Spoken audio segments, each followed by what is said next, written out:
Hello, everybody, and welcome to this consensus or controversy documenting and discussing investigators' approaches to the management of relapsed and refractory myeloma. I'm Dr Lonial, and I'll be moderating the meeting today. This is our faculty for today. First, I've got Dr. Paul Richardson from Dana-Farber. I've got Dr. Hans Lee from Sarah Cannon. And soon to be arriving via teleportation will be Melissa Alsina from the Moffitt Cancer Center in Florida. Okay. And then contributing clinical investigators that provided responses to the survey we're going to use to generate discussion include Rafael Fonseca from the Mayo in Scottsdale and Joe McHale from Antigen. So here are our faculty disclosures. You can see these, and these are listed through the materials that you've been provided in advance already, as well as the additional consultants here. And here are the research to practice disclosures for Dr. Love. And again, the activity is supported by educational grants from BMS, Genentech, and GSK. Again, this will contain potential non-FDA approved indications for a number of drugs. Just recognize when something is on label versus off label. Here's our agenda. So we're going to start with Dr. Lee talking about T-cell engagers. I'm going to talk a little bit about antibody-drug conjugates. Paul's going to talk a little bit about cell mods, and then we're going to wrap up with Dr. Alsina, who is now teleported here at the end of the stage, and she's going to talk about CAR T-cell therapy as well. So, Dr. Lee, why don't we go ahead and get started with your presentation, and then we'll go to some survey results and panel discussions as part of this discussion as well. Hans? Great. Thanks so much, Sagar. So over the next 10 minutes or so, I'll be talking about bispecific T-cell antibodies in multiple myeloma. So this is a list of trials that led to the regulatory approval of the 3 BCMA bispecific T-cell antibodies approved for relapsed refractory multiple myeloma: elranatamab, teclistamab, and linvoseltamab. Just to kind of give a high-level overview, so there are several antigen targets on the plasma cell or myeloma cell that have been validated as important targets when using bispecific T-cell antibodies in general, including BCMA, GPRC5D, and FCHR5. As you can see, they all have some differences in biological significance, location, and if they do have extracellular shedding, which can also have implications on potential response in different settings and disease burden. These are the structures of the BCMA bispecific T-cell antibodies approved for multiple myeloma. Very similar in structure. They're both IgG. All 3 are IgG-based bispecific T-cell antibodies. And I think I really like to kind of highlight this slide in particular. So this graph really kind of gives a overview of some of the drugs approved for relapsed refractory multiple myeloma over the last 10 to 15 years.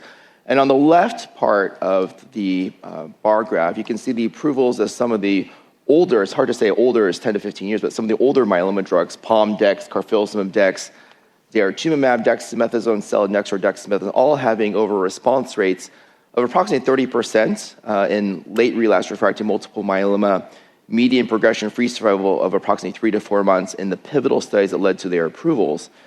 And then fast forward in the last 3 to 5 years, we've had sort of a new era of therapy modalities, predominantly T-cell redirecting therapies, bispecific T-cell antibodies, and CAR T therapies. And in the red box here, you can see the 4 bispecific T-cell antibodies approved for multiple myeloma: teclistamab, elranatamab, linvoseltamab, and talquetamab. And really an unprecedented response rate for an off-the-shelf agent in the late relapsed refractory myeloma patient population. But not only see very high response rates, usually 60 to 70%, but also durability response as well. So this table is the summary of the data that led to the FDA approvals of the bispecific T-cell antibodies targeting BCMA in late relapsed refractory multiple myeloma. Again, teclistamab, elranatamab, linvoseltamab, and Tentamig is currently under clinical investigation. A randomized phase 2 trials could get approved later on. Really, kind of to summarize this table, over response rate again 60 to 70%, but really the depth of response and the quality of response is really what stands out. Majority of patients attaining a very good partial response or better. CRS, or cytokine release syndrome, is common, but high-grade CRS is rare. So most CRS is grade 1, which is just a fever. some grade 2, rarely grade 3 and grade 4 CRS, and responses do seem to be quite durable over time. So after the initial approvals of bispecific antibodies targeting BCMA in late-line myeloma, really the next step was how do these agents perform in earlier relapsed refractory multiple myeloma? And so last ASH in December, the Majestic-3 trial was presented. This was a randomized phase 3 trial of teclistamab plus daratumumab versus standard of care regimens, daratumumab, pomalidomide, dexamethasone, or daratumumab, bortezomib, and dexamethasone in patients with at least one prior line of therapy. I do want to highlight a little bit about the schedule of teclistamab here. So this schedule of teclistamab mirrors sort of the schedule of daratumumab, so less intense frequency of dosing weekly for the first 8 weeks, every other week for cycles 3 through 6, and once every 4 weeks thereafter. And then really the take-home message is really summarized on this slide. So really a significant improvement of not only progression-free survival, but overall survival. And really sort of the magnitude of benefit is quite apparent by the separation of the Kaplan-Meier curves here. This is really the most positive study in relapsed refractory multiple myeloma probably in recent history. And this led to the approval of teclistamab and daratumumab in combination back in March of 2026, so just a few months ago for at least one prior line of therapy. If there was probably one criticism of this study was that the patient population enrolled is probably not the most typical second-line patient population we see currently in the United States. So most patients actually were DARA naive, so only 5% of patients were daratumumab exposed.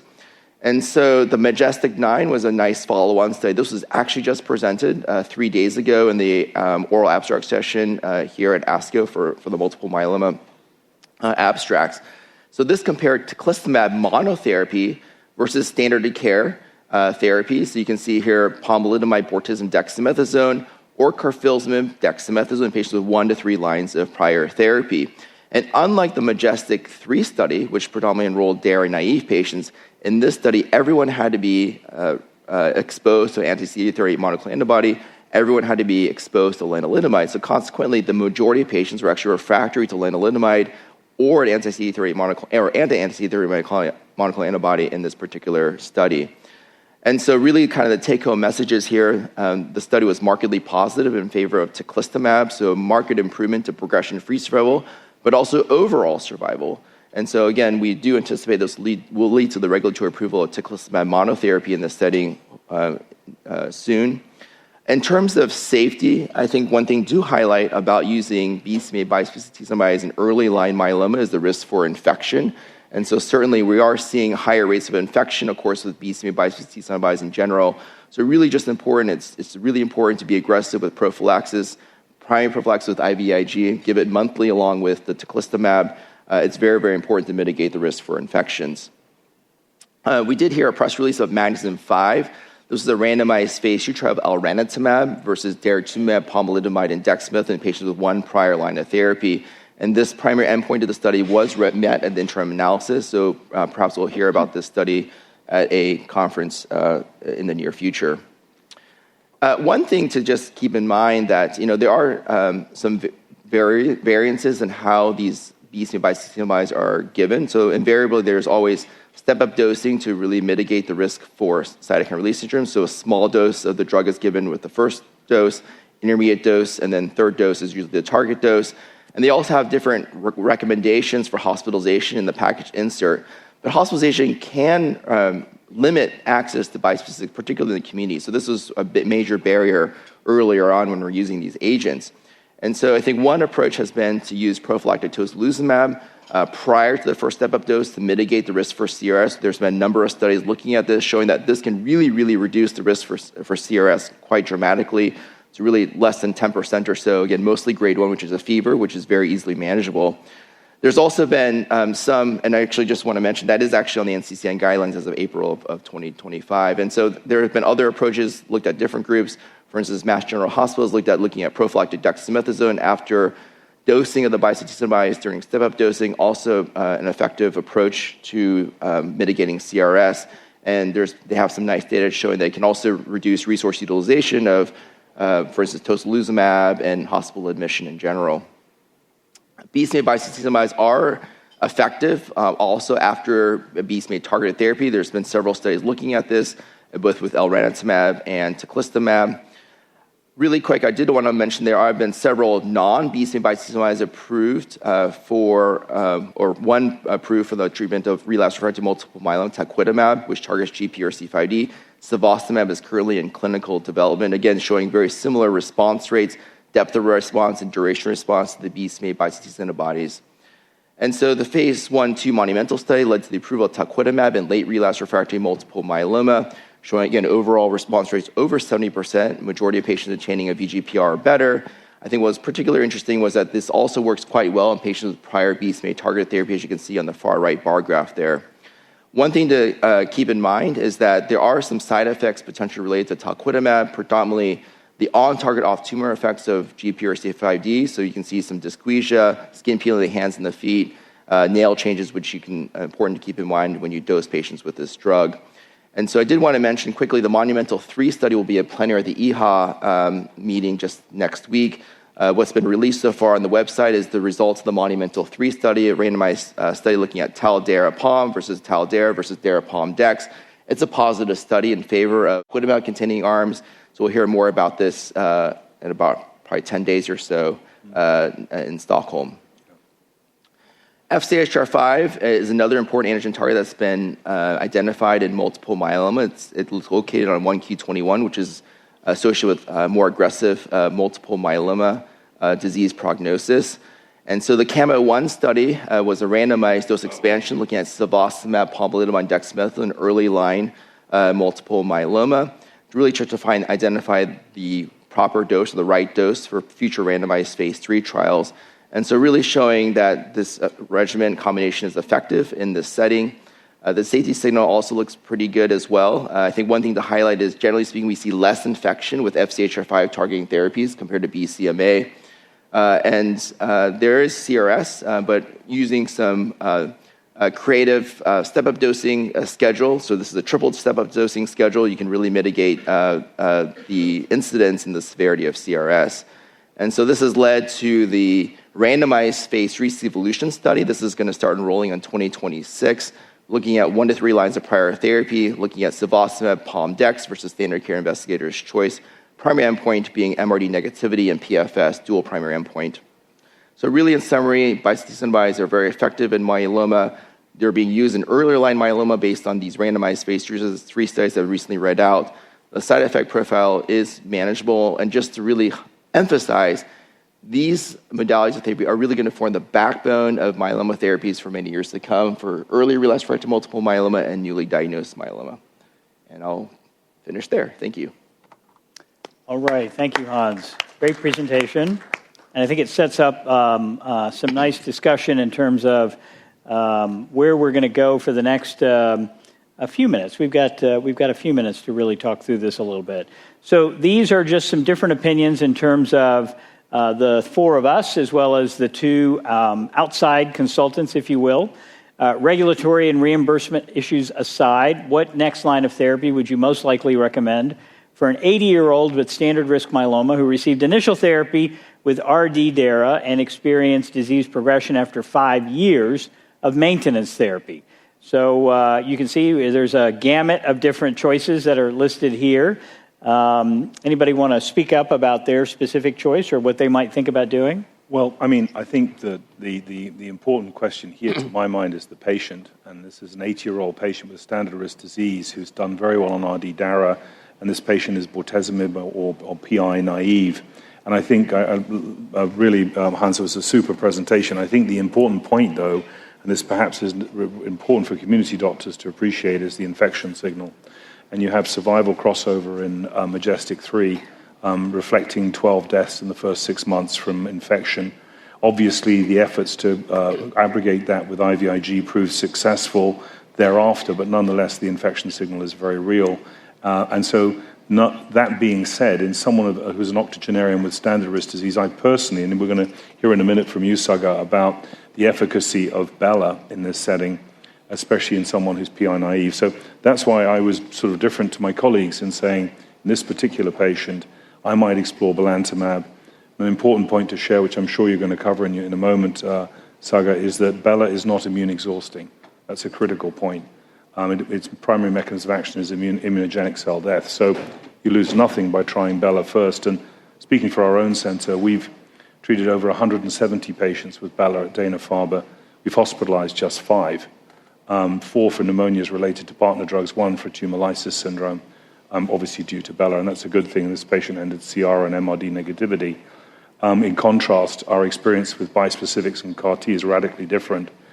Pretty much 100% hospitalization rate for our bispecifics, and obviously that the same for CAR T, plus complications to follow, which have been, I have to be frank, in our real-world experience, really quite challenging. So I think that that's why I chose mine, because obviously mine is different to the others. Yeah, thanks, Paul. We did all agree that BCMA-targeted therapy should be the next line of therapy. So Yes. that's one thing that we do agree. Yeah. Yes. The modality might be different. Agreed. Yes. Agreed. Melissa, why don't you weigh in here, and maybe if you've got some experience in treating older, frailer patients with bispecifics, tell us a little bit about how you guys do it. Yeah, no, I mean, I think the main concept, obviously this, as Dr. Lee showed, these therapies are extremely effective, especially when we use them early on in the course of the disease, and the main issue is infection. However, we've learned 2 things. Number one, that if we are very diligent about using prophylaxis, IVIG, and making sure these patients are, you're doing the things that you need to do, like PJP prophylaxis, their CD4 is low, and IVIG is helpful. And the other thing that we've learned is that we don't need to treat these patients at the same frequency and forever, right, like the studies did. So we quickly back off from, for example, teclistamab or any other of the BCMA bispecifics or talquetamab once the patient achieves a response, and we give them less frequent, and that would have less of an impact in the immune system. So I think those things have to be kept in mind. Even, using fixed duration, right? Some studies have shown that if you stop the therapy when the patients have achieved MRD negativity, sustained CR, they do actually very well. So things to keep in mind. I would agree with Paul that, belantamab, bortezomib, dexamethasone is a good option, and perhaps it's a very important option because still there's an access issue, right, with these drugs and CAR T. Yeah, no, and I think this question is a nice setup for sort of how we would use bispecifics. I think at least at our center, 80% are starting as an outpatient, and very few actually get admitted with prophylactic tocilizumab. But even more than that, we I think, like you're describing, Melissa, and I'm curious, Hans, how you guys do that as well. Go very quickly. I mean, we may give 1 cycle of weekly dosing if we're going to use tech, and then quickly go to monthly dosing. And many patients go to every other month or every 3rd month. I've got people who fit this age category that I'm treating every 2 or 3 months in an effort to try and reduce some of the other complications. Hans, you want to comment? Yeah, I think at most I would probably dose as frequently as daratumumab, which is the weekly for 2 months, every other week for 4 months, monthly thereafter. But oftentimes I de-escalate more frequently. And honestly, frankly, when you get into the maintenance setting, it's just as easy to give as daratumumab, maybe easier, perhaps, because it's very low frequency. So let's go to the next one. Regulatory and reimbursement issues aside, what next line of therapy would you most likely recommend for an 80-year-old with high-risk genetics who received initial treatment with Dara-RD, who experiences disease progression 3 years after maintenance therapy? So Melissa and Hans, you guys were jumping to cilta-cel. I was somewhere in the middle, and then Paul was sticking with his Bela answer that he gave previously, so risk independent of risk, that's where he was going. And then we saw another vote for Elrun, another vote for cilta-cel. So anybody want to make quick comments? Well, just to say that, and I'm sure you'll touch on this when you do Dream 7 and Dream 8, it's important to remember, especially with Dream 8 actually, that the functional high-risk group, the median progression-free survival has not been reached with the belantamab-based platform. And obviously this patient's proteasome inhibitor naive, and we know that really matters in deletion 17p disease. So I do agree with colleagues that it makes sense to do a BCMA-targeted approach tailored to risk. My concern here again is that you lose nothing by trying the Bela VD. If it fails you, you can move on to these next strategies. But if it doesn't, if it succeeds, hallelujah. And also, again, I'm just speaking to my own real-world experience. I've been struck that for an octogenarian, cilta-cel can be quite challenging. And also, I fully agree about teclistamab, Sagar. I'm a little cautious with the teclistamab Dara, again, because of the infection signal. So I think that was where I was coming from with my thinking. Yep. I think one shouldn't underestimate the complexity of infections. I mean, actually, Melissa took care at her center of one of my patients who very unfortunately didn't survive the neurological complications that we transferred him to you from Florida, as you may recall. And those were triggered by a sort of line of series of infections before that then led to a grade 5 neurological series of complications. And I just think we mustn't, you see grade 3 infection rates. This particular gentleman had CMV retinitis that is strictly scored as grade 3. That is not the same thing as someone coming to the EW, getting a shot of ceftriaxone, and of course of Augmentin and going home. These grade 3 infections should be categorized as ones that are opportunistic or otherwise. And I think the rate of opportunistic infections with some of these approaches is something just to bear in mind as you look at the data. And I'll show you data, of course, with the cell mods, where we're looking at much lower rates of opportunistic infection to sort of frame that context. Yeah, no, and again, I think for the sake of hearing about the CAR-T experience in 80-year-olds, I've certainly done several patients at that age group as well. Both of you easily said cilta-cel, so there was no thought about, am I going to use a kinder, gentler CAR in this context? Tell me about how you all rationalize those answers.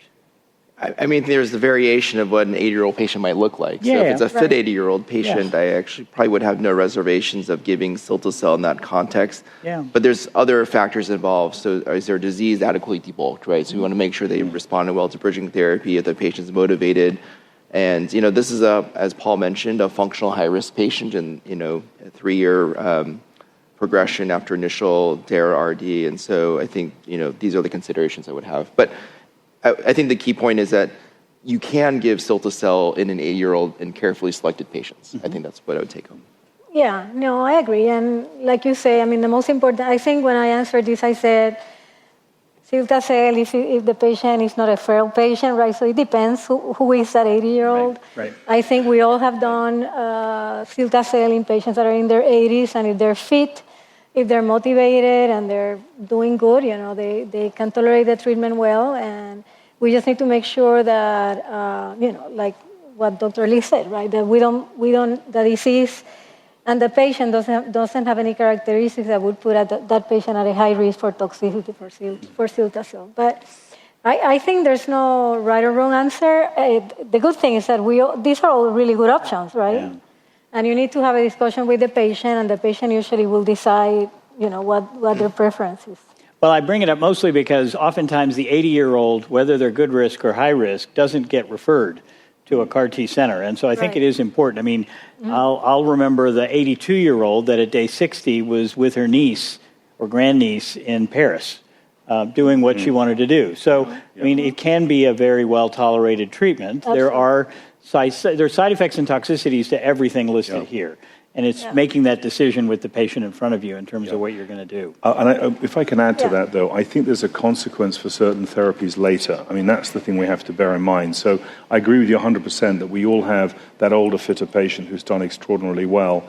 Conversely, I've had younger, well patients, 17p deleted, relapsing after being MRD negative CR after cilta-cel within 10 months. And then the ability to treat them subsequently with other therapies in both these sequential cases just proved extremely hard because of pneumonitis in one patient that was residual from CAR, remarkably, and at the same time in the other patient, bizarre loss of marrow reserve and all sorts of complications that blunted my ability to salvage him. So I think it's not just age, is it? I mean, I think there are things we have to think about. Having said that, I mean, there's no argument. Obviously, CAR-T data are remarkable. They're highly compelling. But I think, Melissa, you nailed it, where you have to sort of tailor your patient. So the reason I was being perhaps a bit more conservative in my choice is we didn't know anything more about the 80-year-old. It wasn't as if the 80-year-old was described as fabulously fit or well. Lance Armstrong amongst 80-year-olds, you've no idea. And I would just sort of couch the sort of real-world experience, because let's face it, guys, the real-world TRM with cilta-cel is 10%. That's what's published by Serbi Sedana. It's out there, published in Blood, January 2025. It's 10%. And we lost 3 patients sequentially in 3 months to HLH.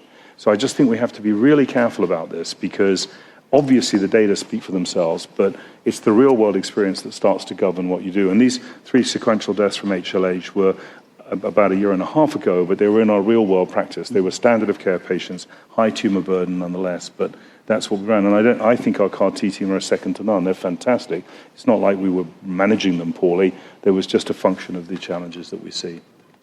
So let's switch to this case here. So a patient that's progressing on a BCMA bispecific or BCMA CAR, where would you go in terms of bispecific versus talc? And Hans, I'm going to call you out because you have 2 lines in your answer.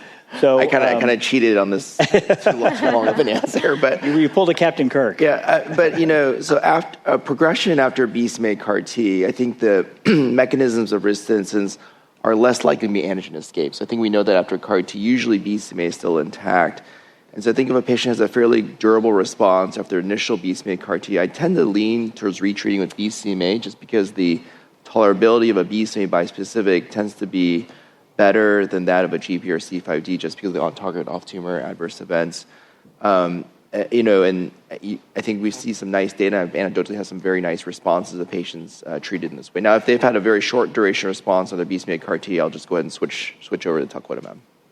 So let's talk a little bit about if you're doing anything to assess BCMA presence or mutations if you're going to retreat with a BCMA-directed therapy. Anybody have thoughts on how they do that, or if they do that?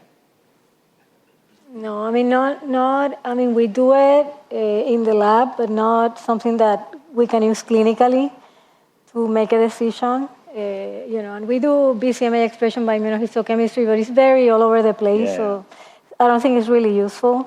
So I think that's a very important thing that we should try to incorporate in the clinic because it might be helpful to make these type of decisions. But for now, we make the decision clinically. I don't have anything to add to what Dr. Lee said, exactly like he said. I mean, I'll tell you sort of what we've started doing in the last 6 months or so, and that's using the plasma-seq assay, where you can get sequencing of the receptor itself. And the same with GPRC5D, the same with FcRH5, CD38. And actually, if they have mutations in BCMA, we've not been offering them retreatment with a BCMA-directed therapy. We've been moving on to a different target or something different in that context. Because I think it gives you a little bit more information, and I think particularly that 12 months to me, Hans, I see that that's sort of your cutoff. That's right at the border for me. About if I see somebody progress within a year, that's early, really. So I worry about, is it a CAR failure or is it a target failure? It's hard to know. But certainly I think these are all questions we're struggling with. We've also had a couple of false negatives, if you will, in terms of some of the assays we've used, and you've just got to be a little careful of those. In other words, GPRC5D staining of a marrow that was reported negative, and then we did, tested that patient at a later point and realized probably the original testing we did was a false negative. Yeah, that's why IHC is so hit or miss. I mean, remember for BCMA, 20% of people on Kochendorfer's first study were BCMA negative by IHC, but we knew that they had BCMA, right? So that's why the sequencing piece is a little bit more useful. So based on early evidence, how would you indirectly compare the global and tolerability of cevostamab to that of a BCMA-targeted bispecific antibodies and talc for relapsed refractory? So comparing to BCMA versus talc, anybody want to make comments about either their answer or sort of the general data? Hans, you may have more experience with cevostamab than the rest of us. Yeah, I think the reason why I answered cevostamab is more tolerable than BCMA-targeted bispecific antibodies is the infection signal. So I do think that cevostamab probably has a better infection signal than BCMA. And then certainly at talquetamab, it's the on-target off-tumor adverse event. So that's the rationale of my answer there. And I would wholly agree with Hans because Jacob Laubach led our effort with CEVO, and we enrolled robustly to the CEVO studies. And in that context, we had exactly the same experience. So I completely agree, Hans. All right. If cevostamab were to become available, how would you most likely sequence it relative to BCMA and GPRC5D?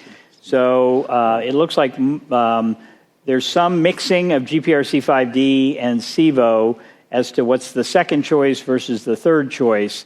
Let's see. So, Hans, you and I were the ones that said CEVO. I'll tell you why I said CEVO, and it's really toxicity. Talc is a harder drug to give, and I'm hopeful that there are other GPRC5D treatments that will be out there that may be easier to give. That's why I chose that. Is that exactly the reason. Same reason. Okay. Yeah.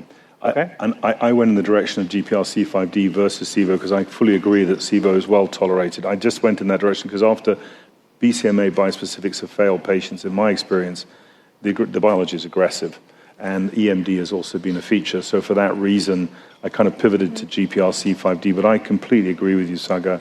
Talc, certainly as it's currently approved, is not easy, and I'm looking forward to combinations with, for example, cell mods and also, for that matter, hopefully the promise of the antibody-drug conjugate. So I'm going to challenge your questions about BCMA relapse is worse. In late disease, I think I totally agree. In first relapse, I'm not so sure. And tell me why you're saying that. Well, only because of late experience or Late early experience. experience. Okay, To be fair, I haven't had a tremendous amount of early experience yet. So, but my own practice in more advanced disease. Yeah. Okay. All right. We've got a couple more here. Do you believe that bispecifics can safely be administered in community settings? Would you recommend preemptive TOSI before administering a bispecific antibody to a patient? So it looks like, Paul, you're the no. But everybody's saying yes to all patients for the most part. So as the only community, I think, practicing doctor in this podium here, they can address that. So I can say that biases can be addressed or administered in the community setting. I do want to give a shout out to the OPTIC study my Sarah Cannon colleague Peter Forsberg presented on Sunday. So basically using prophylactic TOSI prior to teclistamab led to a very low CRS rate, all outpatient community-based administration of teclistamab. And this is proof of concept. This is the roadmap. Yeah. And I would be the first to encourage our community practices to embrace these extraordinarily powerful platforms. My own practical experience has been it's not quite so simple. And we've got wonderful leadership in our bispecific program with my colleague Shanali Mehta, and she's developing this sort of outpatient-based approach. But I can tell you the amount of sophistication in it is high. So what I do is I tend to put all my patients still on protocol because I feel much more reassured that they're getting the kind of surveillance and monitoring they need. So I'm sorry I was a little more conservative only because of my experience to date in kind of real world as opposed to elsewhere. But obviously, full kudos to Sarah Cannon. Well done. Bravo. I mean, I'll say I think, and Moffitt and I think us were competing on this. I think we had the first published experience of outpatient preemptive tocilizumab. We've been doing it for over 2 years now, and there are clear criteria on who can and who can't be treated as an outpatient. And when it comes to preemptive TOSI, the two pushbacks I get are cost, and I will tell you, it is reimbursed every single time you do it. It is part of the prior authorization when you give a bispecific. TOSI is part of the package. So anybody if your business manager is telling you that's not true, they are wrong. It is reimbursed every single time. And the second is, well, do you have to give it to everybody? And the way I rationalize this is, if there's a febrile neutropenia risk of 20% or higher, we give G-CSF or long-acting G-CSF. The CRS incidence is 80% without preemptive TOSI. What's the downside in making an 80-year-old or a 70-year-old or a 60-year-old not have a fever, not have a heart rate of 140, and not worry that something terrible is going on? I just think, to me, it just makes sense. And high IL-6 in myeloma is bad. We know that it actually induces drug resistance. So blocking high IL-6 levels is probably a good thing in general. Yeah. My only caution there, I couldn't agree with you more, 100% agree. My only caution there would be the infection risk being magnified. But guys, have you seen that? No difference. Yeah, okay, good. I'm just reassured. Because obviously, in a different context, with COVID, for example, use of TOSI was associated with infection complications, but obviously not the same in myeloma. Yeah. Yeah, no difference in infections, no difference in outcomes, no difference in response. Perfect. So, yeah. All right. So we've gone through the first set of questions, and we're right on time, so this is great. I'm going to take on Module 2, which is the utility of antibody-drug conjugates in the context of myeloma. So we've talked a lot about belamaf already, so I'm not going to spend a huge amount of time really talking about mechanism, except to suggest it is more than just an ADC. ADC is one of the mechanisms through which it works, but it does actually have the ability to fix complement and work through ADCC and ADCP, which means to me it's a great partner for the IMiDs and maybe down the road the cell mods in that context as well, because we know as an antibody it does synergize with immune-enhancing treatments as well. And then as Paul referred to earlier, it does also induce immunogenic cell death. It's sort of the third mechanism that's important here. And so you get more than just the antibody-drug conjugate. So in my mind, it's more than the classic antibody-drug conjugate that you see. And it was reapproved in October of 2025. Paul and I took a lot of hits to the body during that ODAC, but ultimately they did approve it, particularly in combination with bortezomib and dexamethasone. I'll personally tell you my favorite partner is actually pomalidomide and dexamethasone, and I've not had significant pushback getting that approved when I've used it, but certainly bortezomib dex is one of the two trials that we're going to talk about. So it really was based on the initial DREAM2 trial, which was single-agent Bela in 5 to 6 prior lines of therapy. You'll see a 32% overall response rate and a DOR that's somewhere around a year. And I think it's important to put this in context because everybody always fixates on the ocular toxicity. But as you're going to see later on, with the better spread out dosing intervals, the ocular toxicity can be reduced significantly. And in fact, at ODAC, we had several patients that had been on belamaf for several years who showed up to testify in front of the FDA and made comments to the fact, let me be the judge of whether or not it impacts my vision significantly or not. I've been on this drug for a long time, and yes, maybe there's a week after the dose I can't read the paper, but it doesn't last that long, and it has allowed me to be on relatively simple therapy.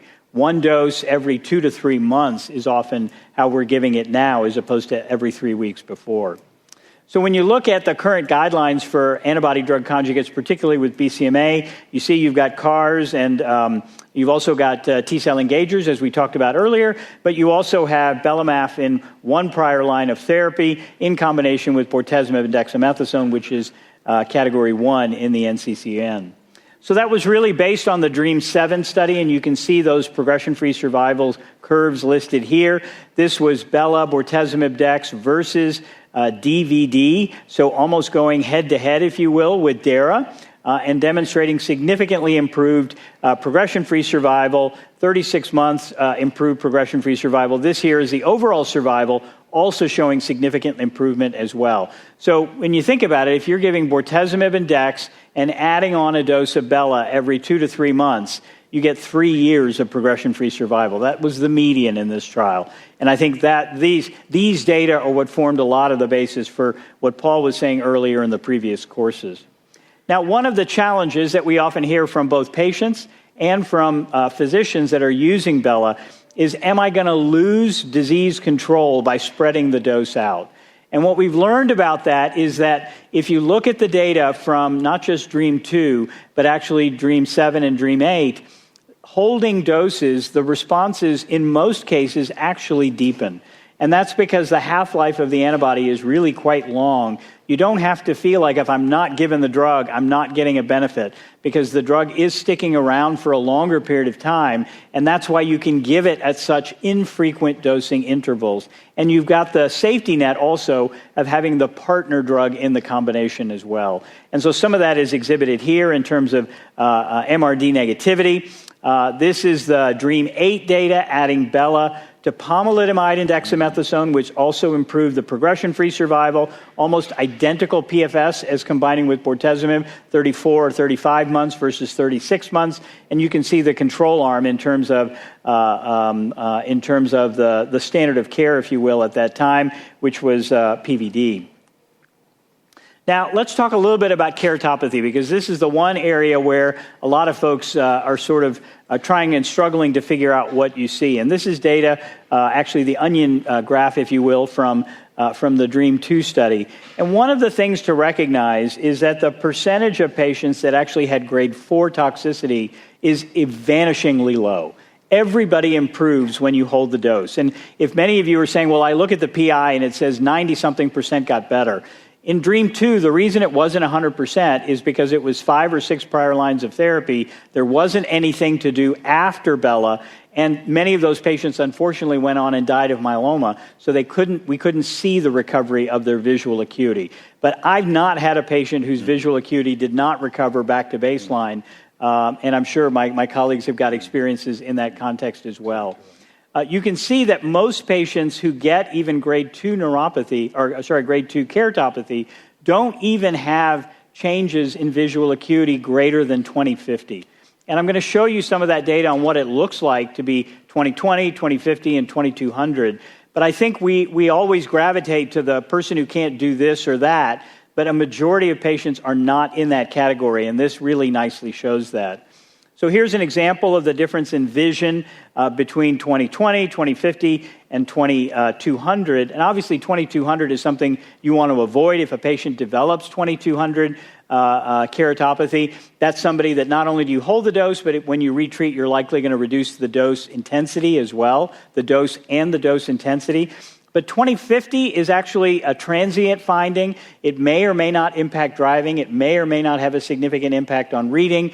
And so, again, a lot of patients are willing to trade that given the overall favorable adverse events associated with using belamaf overall.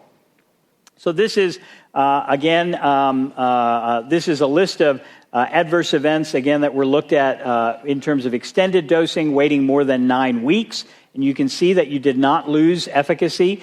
We actually have a trial at our place using Bela-Pom-Dex as maintenance therapy for high-risk myeloma.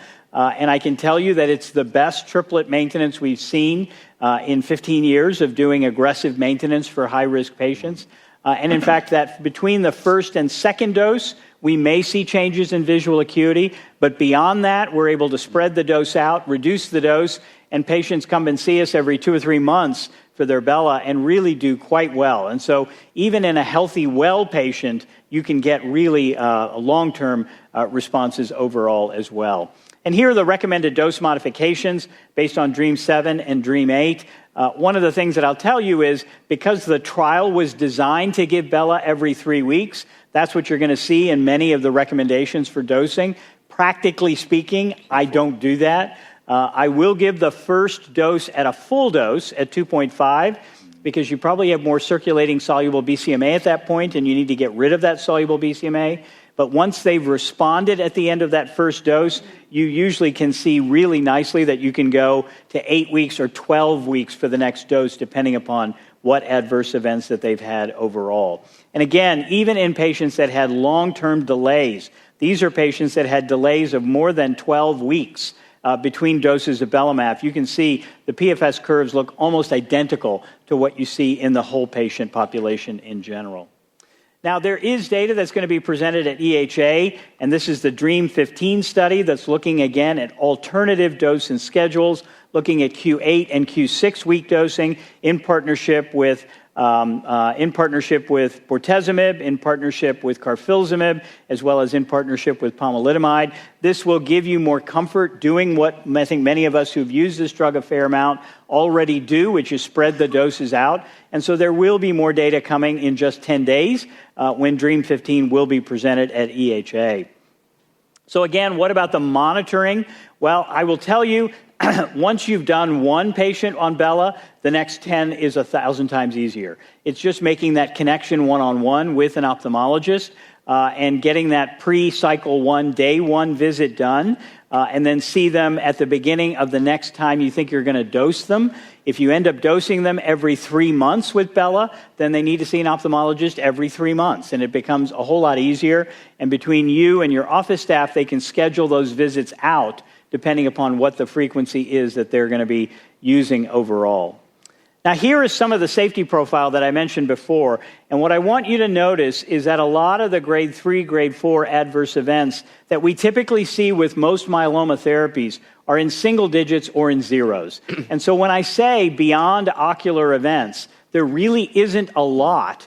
That is true, and that's why many patients have really appreciated Bela as a potential option, because outside of the hematologic tox, which often is a consequence of relapsed myeloma, you're not buying a lot of additional toxicity when you give Bela, particularly if you're spreading the doses out every 8 to 12 weeks overall. And DREAM 8, in terms of the combination with pomalidomide, perhaps a little bit more neutropenia, but outside of that, really, again, grade 3, grade 4 non-heme adverse events was significantly lower as well.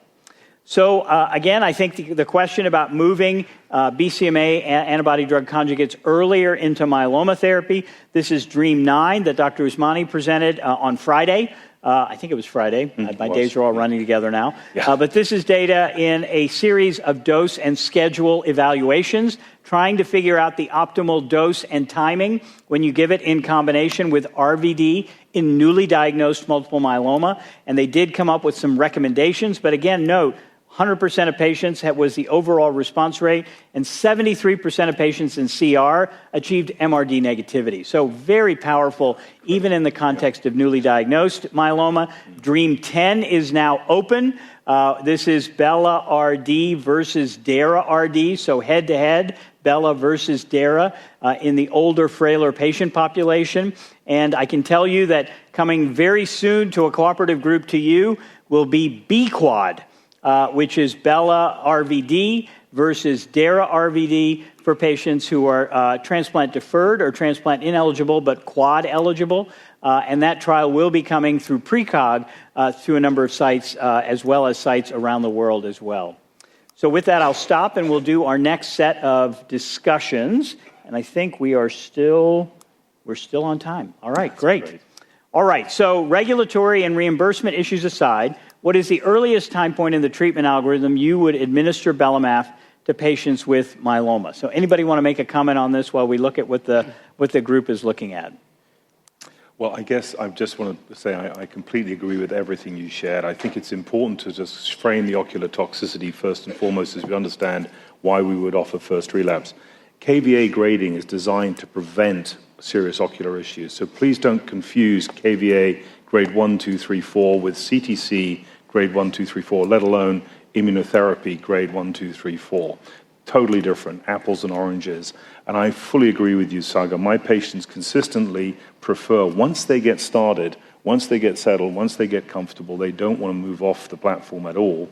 And most importantly, you touched on it beautifully, the infection rates. I mean, they are literally 10, 15% versus 60% with what we may use otherwise. So this is very, very relevant. So I chose first relapse here because, of course, whilst FDA have approved in second relapse, Sagar and I were both part of that process and decision-making. It really wasn't driven clinically. It really wasn't. And everywhere else in the world, you've got Dara-VD approved in first relapse. You've got Dara-Pomdex approved in first relapse. So that's why I went to first relapse. You lose nothing. If it works, hallelujah. If it unfortunately fails you, you've got all your other options to go to. Melissa or Hans? I would just say that I believe that patients should get BCMA-targeted therapy at first relapse. So it's either CAR-T, bispecific, or belamaf. And so I would give it first relapse. Okay. Melissa? Yeah, no, I answer third or fourth relapse because even though what Dr. Lisa is true, it's a very busy, busy time point, that first 2 to 3 relapses, and I tend to treat these patients with either CAR-T or bispecific in first and second relapse, and then leave belantamab with, in combination for later. Not necessarily, I cannot say this is right or wrong, but, it's such effective therapy, either CAR-T or bispecific is approved, so that's our go-to, and then we leave that for later. Okay, and it looks like on the response rate we would give a patient, only Raphael was lowballing his patients. The rest of us seem to be in the same ballpark there. I think we can go on from this one. Do you believe belamaf has greater efficacy when used earlier in the treatment course? I think we were all unanimous on that one. Mm-hmm. And to me, again, it's about the partner as well. Mm-hmm. What partner are you going to give to it? I personally think an IMiD or a CELMoD is the easier partner to combine with, just from a, they don't have to come in quite as often. It just makes life a lot easier. Okay, so outside of a trial, would you combine belamaf with agents other than bortezomib, dexamethasone under any other circumstances? And it looks like all of us said POM. Melissa, you mentioned CAR. Tell me a little bit of if you've had experience with that. Yeah, we've used that as you know, some of the patients that receive RBD, DARA RBD, or just RBD at the beginning have residual neuropathy from bortezomib, and they're reluctant to go back to that combination. So we've tried some patients with that and with carfilzomib, and it works well, similar to bortezomib. That's great to hear, Melissa, because obviously there's Han Quach's trial from Australia, which would exactly it's endorsed what you're doing. And on Dream 15, it's one of the arms. So great to hear that really great that you're ahead of the curve there. Yep. Okay. So we've got a couple more questions here, and then I've got some from the audience. In general, would you recommend belamaf to patients who have previously received BCMA-directed CAR T-cell therapy or BCMA-directed bispecifics? And I'm going to use this as a moment to add in, talk about sequencing here a little bit if you can, because that was one of the audience questions as well. Yeah, so the reason why I said yes, I was going to put the caveat of checking for BCMA antigen profiling, right? But the reality is that most people don't actually have access to that, right? Mm-hmm. So I think one useful circumstance that has used belamaf is in the post T-cell redirecting space. This does not depend on your own endogenous T-cells for its mechanism of action. So I think we've seen some nice responses anecdotally in the post-CAR T, post-T-cell engager space. And if you don't have testing for BCMA, I think it's still okay to use it. I think, again, we're limited right now. I think in an ideal world, you do the testing, but I think the reality is that most people who see myeloma patients don't have access to it. Well, and I think the serum testing was the only choice we had on the list of options. Okay. We don't do serum BCMA testing, but we do sequencing, Yeah. which is a way to get at that question a little bit more in depth. But sorry, anybody else want to talk about sequencing, CAR, bispecifics, ADC? Only just to share this, you know this gentleman because he was at the ODAC with us, but there was a gentleman, one of our patients in our practice, we've had now several more in this category, in whom, unfortunately, in his case, ide-cel had failed him, and within 6 months he relapsed with visceral myeloma in his small intestine and very aggressive disease, and we were very, very concerned. He entered a CR, MRD negative, which he sustained, as you know, from his testimony at ODAC for over 3.5 years with belantamab combined with POM. So, and I thought, okay, that's just an anecdote. But now we've collected a whole series of patients in whom that's happened, where this immunogenic mechanism post-CAR failure seems to have been remarkably successful. And my speculation is that there is an interaction with the prior CAR in a favorable sense. And interesting enough, you mentioned about vision. You may recall what he described. He's short-sighted, and his only visual toxicity from Bella is that he goes to long-sighted. So what he does in the middle of his cycle is he takes off his glasses. I absolutely kid you not. And that's his ocular toxicity. And so I think we just have to think about this, because the more you know, the more there is to know. And there's a lovely old saying that a fool with a new tool is still a fool. At the end of the day, I don't completely understand all of this, and I think we have to keep an open mind and use our clinical judgment as well. Mm-hmm. So there's a question about managing cataracts in patients on Bella. I don't think that's a contraindication to giving Bella. It doesn't do anything with cataracts because those are subcorneal, if you will. They're in the cornea, but they're not on the surface, which is where the keratopathy really develops. It just gives you a different baseline for your baseline visual acuity. I will say that at least half the patients with grade 1 or grade 2 keratopathy have it because the ophthalmologist sees the microcysts, but they're not impacting vision at all because they start in the periphery. So I think that there's almost a bit of a pathologic overcall of what grade 1 and grade 2 keratopathy looks like without significant impacts on visual acuity. So that's just something to keep in mind. There is a question here about how we dose Bella. So I told you sort of what I do. How do you guys use it when you're using it off study? Very similar to you. And if I may, just one comment on the cataracts. What I'd suggest there is if you've got to treat a patient, treat them, then get that response. And in that interval, speaking to an exact patient I treated who achieved CR, and as good luck would have it, his wife was an ophthalmologist. We were able to then do his cataracts mid-treat, into 3 cycles of treatment, cataracts out. He healed beautifully and went forward from there. The only other point I'd make for the audience is please do not use steroid eye drops. That's a bad move. Natural tears, preservative-free, are key, and they are absolutely vital to what you do. But I'm exactly with you, Sagar. Start high, go low, and extend. But I obviously now hand to Hans. Yeah, Hans and Melissa, how do you guys do it? Yeah, in terms of dosing, I like the Dream 10 dosing schedule of Bella. So you start low and go to every 8 weeks, and then go sprouts every 12 weeks. And I think particularly in combination, I think you're relying on the other drugs potentially to initiate the response and decrease some of that soluble BCMA, and then you can have the Bella then act on thereafter. Melissa? No, yeah, the same. I think that has been a game changer, right, compared to Dream 1, where patients were getting this drug very frequently. So yes, definitely back off as soon as you can. Yeah, thanks, Melissa. So I'm going to ask you guys this question. So there's all this literature based on tiny, tiny numbers of patients, that if you've had an ADC, your response to a bispecific or a CAR is worse. If you've had a CAR, your response to a bispecific is worse. All of these things about recycling the target. So presuming the target is still there, given that we're giving all of these drugs at different dosing intervals than the original trials did, I mean, at least in our place, now that we're doing plasma-seq, we're seeing a much lower frequency of BCMA mutations than Nizar has reported in his paper a year ago. And I think it's because he's dosing them weekly or every other week, whatever the trial says, because they're on study. We're giving it the way we want to give it, the way we know to give it, and we have that flexibility because they're not on study. So I'm just wondering whether that old dogma about you can't give one drug after another because you compromise the response rate, if the receptor is still there, do you think that paradigm holds up?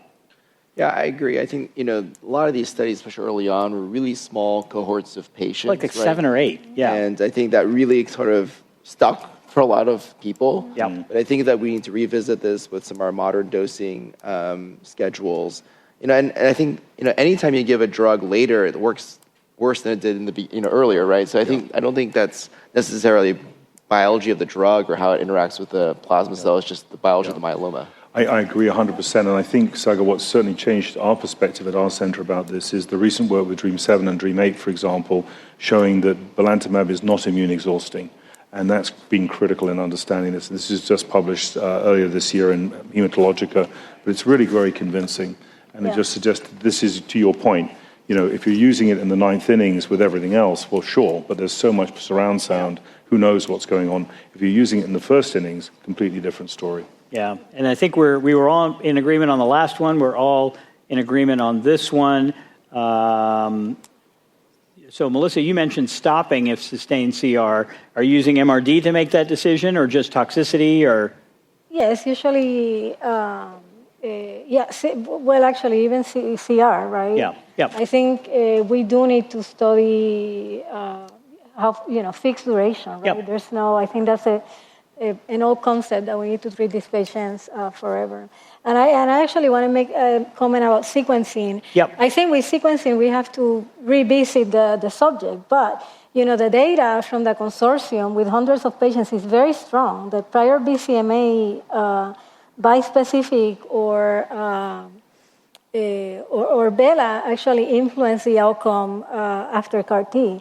And that's where we just actually published a paper or submitted a paper looking at factors that influence bad outcomes after cilta-cel, and prior BCMA exposure is up there. So I think I get it. Now we're changing how we're doing this, right? Maybe we're not treating these patients at the same frequency or forever, and that is going to change that idea, but it's something that we need to keep in mind when we are seeing these patients, right, and making the decision of what should be next. Yeah, that's a very interesting point. And I have a patient who participated in the Dream 1 study. I'm in there, and if you may remember, Sagar, in Dream 1, we had an 18-month fixed exposure to Bela. He achieved CR, and it lasted for 3.5 years off therapy. So I think, Melissa, you're touching on something very important, but I have to say, we're very much with you. We do want to intermittently dose because we see it well tolerated, and we are always concerned in relapsed refractory disease that keeping your pedal to the metal does matter. All right, so we got a couple more questions from the audience, and we've got 3 minutes to do it. So, Hans, I'm going to give this one to you. Monumental 3 data is positive. How will you go about choosing GPRC5D versus BCMA in the context of first relapse? You're going to stand by your previous statement? Yes, I am. I think it's more the tox profile. So I think I do favor BCMA. I think we have a mitigation strategy for infection with BCMA, which is IVIG. Yeah. We don't have one necessarily with GPRC5D, except spreading out the dose. Yep. Okay, here's another one. If you decide to go with tech in early relapse, do you need the DARA? Where does Majestic 9 versus Majestic 3, what are you going to do when you go home tomorrow to clinic? So in a DARA naive patient, I would use tech DARA. And in DARA refractory, I would use tech. I think it's questionable, actually, about the DARA-exposed non-refractory. So, if you look at the hazard ratios of that population in TEC-9, it looks pretty similar to TEC-3. So I think the jury's out, I will say. Yeah, I mean, I think from my perspective, I worry about CD38 and BCMA together in terms of immune suppression. And so if I'm going to do them together, it's going to be limited duration. And I might back away on the DARA sooner rather than... completely agree. Yeah. All right. I think we are ready to go to our next talk, which is Dr. Richardson, who's going to talk about the role of cell mods. Great. Right. Lovely. Thank you so much, Sagar. And just, here's the pointer. Wonderful. Let me just quickly move. Sagar had asked me to touch on or just review broadly for you the potential role of Cereblon E3 ligase modulators. So it's a real privilege to do this, particularly having just been able to present a couple of days ago on Successor 2. So let's just quickly talk about the landscape in myeloma for just a few moments. And I think the most important thing is it's incredibly rich, and we have multiple choices to pick from. I think, however, myeloma is definitely a disease of all hands to the pumps. We have such complexity in our patients, such heterogeneity that all of these options have roles. So let's talk a little bit about what cell mods really are and how they work. Now, I think the most important thing to understand about IBRA and MESI, as we shorten their names to make this a little bit more digestible, is these are highly potent modulators of the Cereblon E3 ligase complex. They are distinct, in my opinion, to the IMiDs. They close this complex by 50 to 100%. Whereas literally lenalidomide and pomalidomide are only able to do this to 15 to 20%.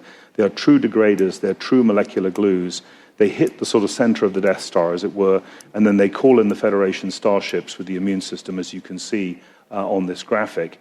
And so this is an overview of immunologic effects, which I hope helps sort of visualize this for you. But what we're struck by is the complexity of immune activation that you see, as well as this remarkable effect directly on the plasma cells. So immunogenic cell death is part of this, NK cell activation is part of this, T cell activation is part of this.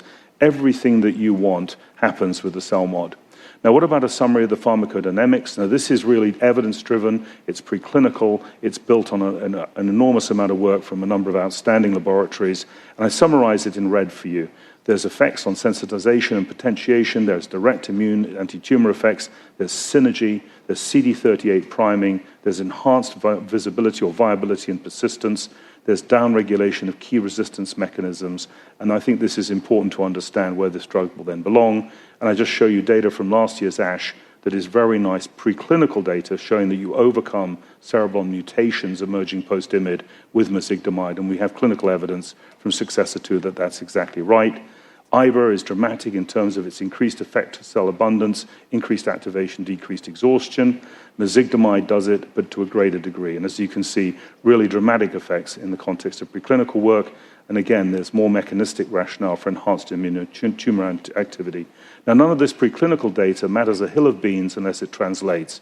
Well, the good news is that in a very carefully done phase 1/2 effort, it was a privilege to have Sagar and others participate in this trial all together. We were able to basically identify in an exhaustive 001 study clear activity, especially at the maximum tolerated dose, 41% just to Mezi-Dex alone. We saw activity in extramedullary disease, which the molecule was specifically designed to do. And encouragingly, in a cohort of BCMA-exposed and/or refractory patients, we saw a very solid response rate of 50%. This is just one example of the impact in EMD. This is a patient of mine who, after literally 4 months of Mezi-Dex, saw a complete remission and eradication of all his extramedullary disease. And the lovely old saying that a picture is worth 1,000 words, this guy, without question, would have died without the benefit of Mezi-Dex. So when you combine it with other therapies, what happens? We see really impressive synergy. This is both with bortezomib and carfilzomib. And then, of course, we're now in the triplets phase 3 setting where we're now comparing to standards of care. Excalibur is led by Sagar. It was a privilege to be part of that study with him, and we're all participating together in Successor 1 and Successor 2. I'm going to focus in the interest of time on Successor 2. This we presented on Friday as a late breaker. As you can see, the median PFS gain for the Mezi KD arm was 18 months with the control KD, which is active and actually widely used in this setting after refractoriness to CD38 and lenalidomide. We saw this striking hazard ratio of 0.48. Importantly, if you look at the subgroups, we saw a consistent signal across every single one. High risk, extramedullary disease, older age, prior lines of therapy. Importantly, in one prior line of therapy, the median PFS has not been reached. Refractoriness to antibodies, refractoriness to both. The secondary endpoint of survival is trending in the right direction. I do want to bring your attention to one thing. There is no crossover. In other words, there's no loss of early mortality seen with this trial, which is very important. And the hazard ratio of 0.79 bodes well. And then if you look basically at treatment response, it's impressive, over 80% for overall response rate, a tripling of complete response rate. MRD data is cooking. What I think is very important and bodes well for survival is the median PFS2 of 2 years compared to 1 year with a hazard ratio of 0.53. It means that survival benefit, in my opinion, is likely. What about the tolerability profile? Well, the good news here, neutropenia is an on-target reversible adverse event. Only one patient discontinued treatment due to neutropenia with Mezi-KD. We were able to manage this with growth factor support and actually, cautious dose reduction. What was really interesting is, obviously, for all of us who've used carfilzomib, hypertension is a real issue. On the triplet, we were able to see a reduction in the rates of grade 3-4 hypertension, likely because we were able to use lower doses of carfilzomib. Thromboembolism was less than 3%, and grade 5 TAs were very low, with the majority in the setting of disease progression. What about infections? Well, remarkably, there were none, in fact, most, I beg your pardon, were not associated with grade 3-4 neutropenia. The incidence of hypogammaglobulinemia was low, which I think is very important, and the need for IVIG was equally low. So from a health resource point of view, this was remarkable. The other thing to share is the incidence of fatal infections was remarkably low, and infections overall, and opportunistic infections, less than 2%. So this was, I think, incredibly important for real-world practice. Now, how does this rank when you compare it to other trials in the same area? And I think this is a very important slide. One criticism of the study was, why did you use KTD? Why didn't you use KPD? Well, number one, that isn't approved. Number two, it never actually met its primary endpoint of response of 60% or more in the phase 2 trial, SELECT. And three, if you look at the PFS for it, it's 11 months. So I think the argument that KD is an inadequate control, I understand it, but I don't agree with it. I think at the same time, if you then look at other trials, and I picked KarMMa-3 and CARTITUDE-4 here, picked for the same population, i.e. Len exposed and or refractory, plus CD38 exposed or refractory. Look at those PFSs.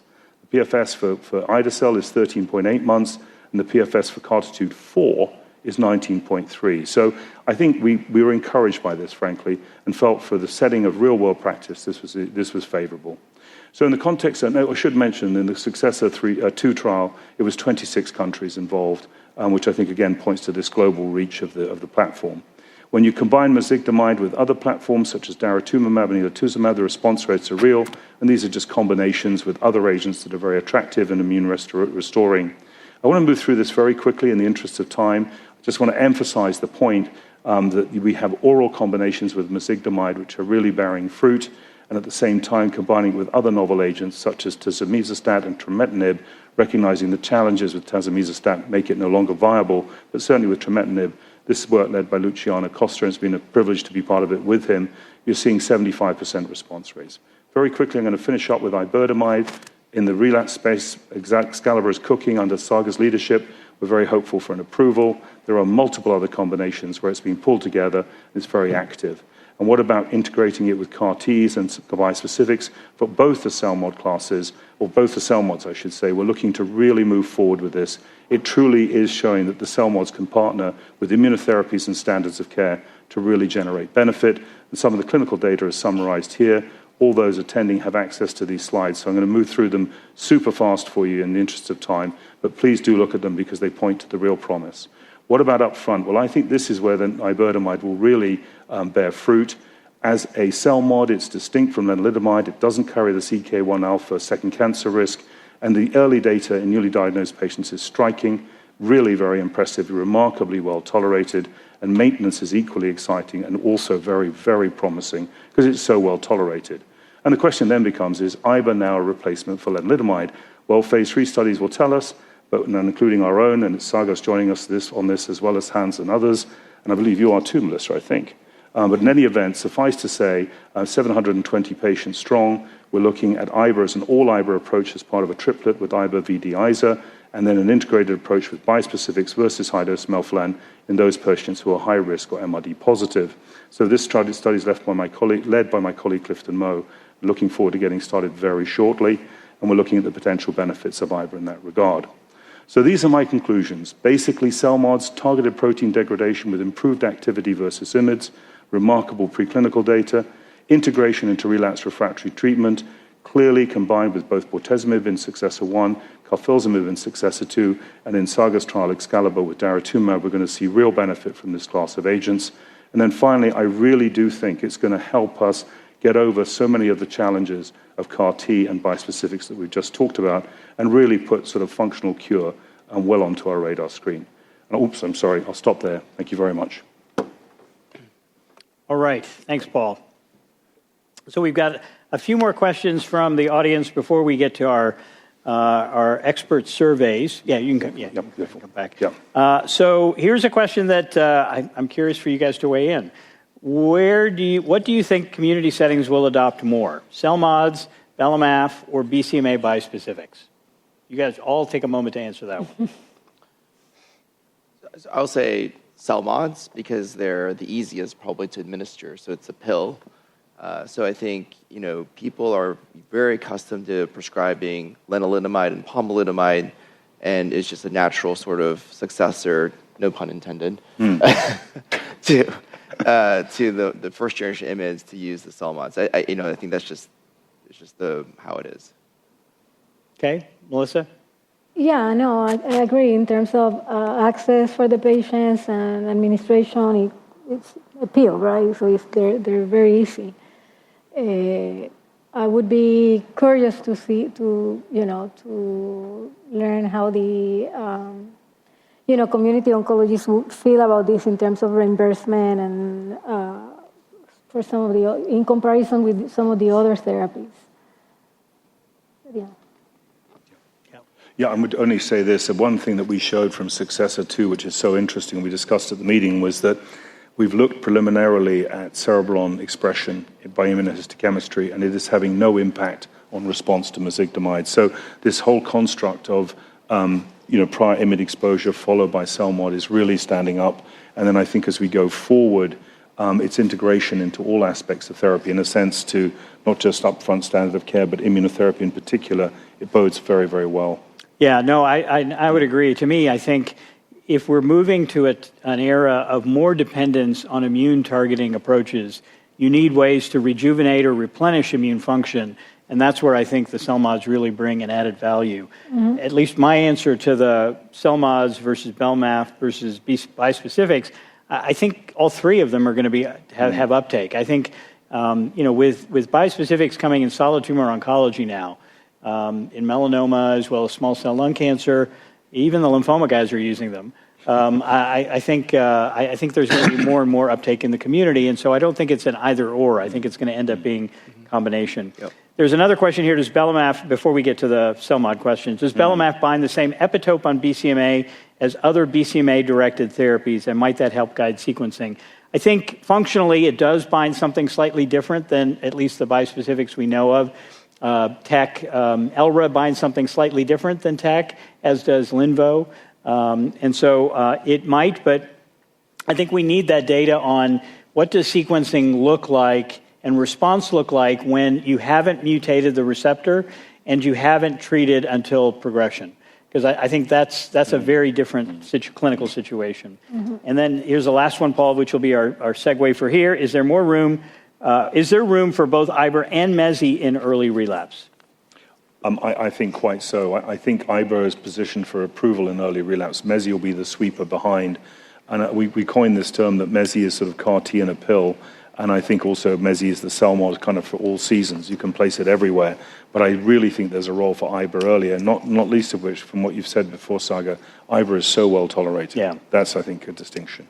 Okay. So I think there was pretty universal agreement there. Based on emerging data from phase 3 Excalibur relapse, do you believe iberdomide is likely to obtain regulatory approval in the near future? I think everybody said yes to this one. All right. If iberdomide were available today, where in the therapeutic sequence for most patients would you most likely employ it? So substitute with Len, which is, I mean, we saw some data from Prashant Kapoor doing just that. Third line after second line therapy, early and first line or maintenance. We saw some data from from Nebraska today on maintenance in addition to the EMN study that's out there. Paul, you said first relapse. Anybody want to make any color commentary on this slide? So this was based on my rationale that, as I mentioned earlier, I'd use the BCMA targeted therapy second line. Yeah. I do think you need an interlude of immune stimulating agents, so using Salmod third line. Now, I was very impressed with Prashant's data for Dara, Velcade, or bortezomib, Iber-Dex. Yeah. So I think that's if regulatory constraints weren't there, Iber could be an option. Yeah, I think a very good point. I'm so glad you raised Prashant's study because I skipped over it in my presentation. But obviously, in that study, Dara was used for 2 months weekly. And so the dose that was arrived to as a maximum tolerated dose was 0.75. The Spanish group have already piloted isatuximab, iberdomide VD, and the maximum tolerated dose is 1 milligram, probably because you're not seeing that myelosuppression from the 2 months of CD38, because you're only a month of CD38. So I think the Iber platform, Dara Iber platforms will go forward, but that may have been a constraint on Prashant's data. I completely agree with you, Hans. So I actually fully agree with you, Sagar. Going early and into maintenance is obviously the direction to go, in my opinion. But I put first relapse simply because obviously in the context of approval, that's where it'll first land. And do we see, I'm sorry, Mel, go ahead. No, I just have a question. Do we see then iberdomide substituting lenalidomide in all fronts, newly diagnosed, maintenance? We have a smoldering Relapse. study, and the single agent response rate is like 78, 80%. Yeah. Single agent. Yeah. I think I agree with you, Melissa. I think it has that position or potential, but I think we have to be real world about this. And I think globally, healthcare jurisdictions with resource bases that may be very different will face different challenges. Right. But I think the good news is we'll probably be able to integrate them all in some way or another. Yeah. I mean, I think, Hans, to get to your question, or at least your comment earlier, if you look at cohort K from the 001 Iber trial, which was newly diagnosed myeloma, combining Iber with Dara-Dex, so really sort of head-to-head against Maya, the CR rate was double what they saw in Maya, and the MRD negativity rate was double what they saw in Maya as well. And that was about 60 patients, so it's not like a tiny cohort. Maya was huge, obviously, but I think that, to me, bodes well for replacement strategy, better tolerated, and perhaps even better efficacy as well. Can I ask one more question? How about financial toxicity from these drugs? Do we know anything about that yet? Not yet. Okay. I don't think we know yet, but what we, as investigators, what we've been encouraging, our partners in BMS Celgene is to be aware of that whole issue. And I think, in fairness to them, they're being very responsible about it. But I think that it's obviously a key question. Okay, so the next one is, based on emerging data from the phase 3 Successor 2 trial, do you believe Mezi was likely to obtain regulatory approval in the near future? Would you like to have Mezi for your patients? And I think that was a universal yes, which is that's a good answer. If Mezi were available today, where in the therapeutic sequence and what types of patients would you most likely employ it? So there's a big range here. I think we're all talking about different settings in relapsed disease. Paul, you alluded to it with extramedullary disease. Do you want to also highlight perhaps the activity in the high-risk cohort, genomically high risk, and where it might be a good partner for other strategies? Yeah, no, I think you hit on a key point. I mean, I think what was so impressive to us in Successor 2 was that every pre-specified subgroup generated impressive hazard ratios. Just to give the audience context, the hazard ratios went from 0.3 to 0.6 across all the subgroups. And EMD, you're absolutely right, the hazard ratio was the best. It was 0.33. So I think, if you've got a higher risk patient, I might pivot to Mezi earlier. Frankly, because of the tolerability being that much, I think likely that much better with Iber. If I had Iber Mezi to choose from in first relapse and a more frail patient, I think you're absolutely right, Sagar, you might think Iber in that person. Conversely, if you had someone younger, higher risk, carfilzomib candidate, Mezi-K. So I think to have both will be really very, very advantageous. Melissa, you look like you want to say something? No. I was going to, Joe's not here to speak for himself, but I do like his answer, the peri-CAR-T period. So I think that's another potential use as bridging therapy prior to a planned BCMA CAR-T. It's not going to impair T-cell collection. If anything, it's going to stimulate T-cells. Right. So you might actually have a better CAR-T product. Right, and so I think that's what the kind of point we were trying to make with Successor 2 is that in multiple settings, and this is where I really want to applaud the thinking at the BMS Celgene team for how they positioned, because it was 1 or more lines of therapy. So you were 1 to 9, that was the range. The median was 2, but over 30% were 4 or more. So I think Successor 2 provides a rationale for deployment across the whole spectrum of relapse, and I think more tightly, Excalibur brings it earlier. Yeah. Okay. I'm sorry, go ahead. Yeah. Melissa, were you going to say something? No, I was just, I put third or fourth relapse because I tend to use the CAR-T, the bispecifics in early relapse, and it's hard to pick, at that point, what is a better option for the best option for the patient. So there are a bunch of questions here from the audience again, so I'm going to go through a couple of them. One is older patients may be able to tolerate Mezi, but what about carfilzomib? That can be challenging in a 75-year-old or older. Well, I think that's a great question. And just to let you know, Successor 1 is coming very shortly. This trial will report out hopefully no later than this time next year. But to your point, I would absolutely think in those terms. So given that you have phase 2 data with Mezi, bortezomib, Dex, say, for example, we're fortunate and Mezi gets approved this side of Christmas.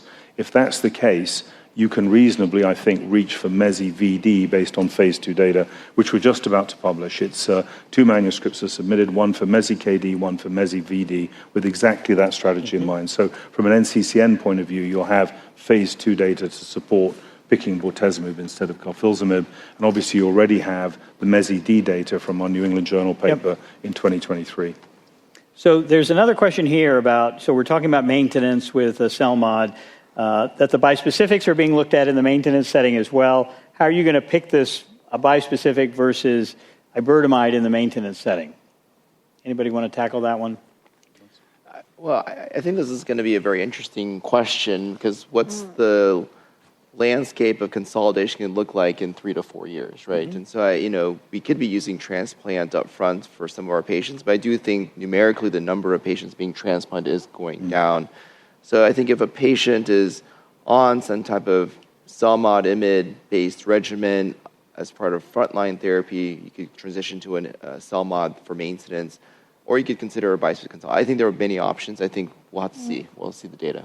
Yeah. Okay. I mean, I think it depends. To me, we obviously MRD is super important. So MRD and risk should dictate what we decide to do with the patient, right? If it's a patient that is standard risk in complete remission, MRD negative, then you probably would choose a CELMoD, right? Less toxicity, safer, as opposed to a patient that has high-risk disease and needs more aggressive therapy, and maybe you give a combination, right? So it's definitely not a one-size-fits-all, right? It depends on who's the patient that we have in front of us.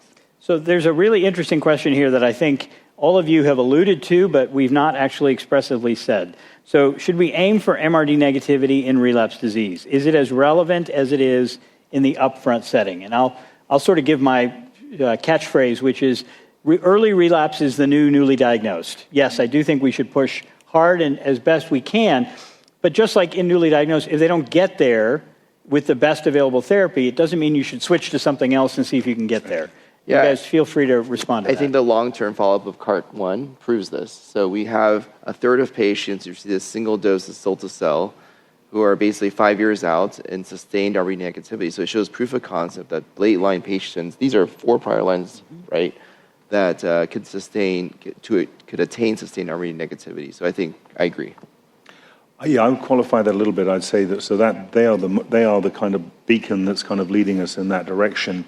But, I think I've had plenty of cilta-cel patients who've achieved MRD negativity and CR that's not been stable, and they've lost it, and then we've had challenges. So I think MRD is a sort of light that helps us guide us through the kind of fog of the relapsed refractory space. So I agree with you, Hans.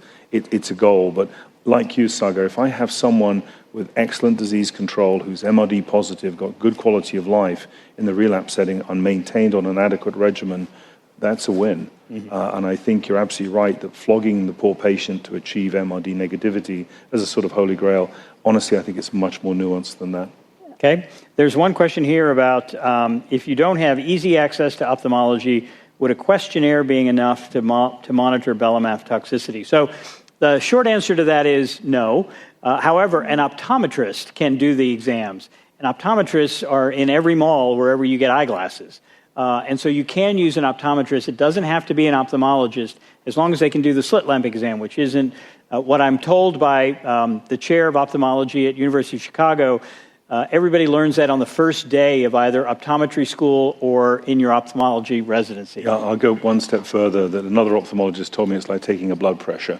Right. You know, a slit lamp exam is as simple as it comes, and it just is the microcyst density, and then you're golden. So I do know that in other healthcare jurisdictions, this strategy of not seeing an ophthalmologist unless there's a problem is being pursued. Yeah, and I will say that this idea of a questionnaire is being tested in a number of studies ongoing right now with belamaf. So we may get to a point where every one of us will have a mini Snellen card that we put on the wall, and we ask the patients, can you read this? And if the answer is yes, and if they say, I didn't have any changes in visual acuity, you're okay to dose. We don't have that data yet to adjust the label, but I know that that is certainly coming as well. So we've got a few more questions here. If both of these agents become available, would you use Mezi after a patient experiences progression on IBR?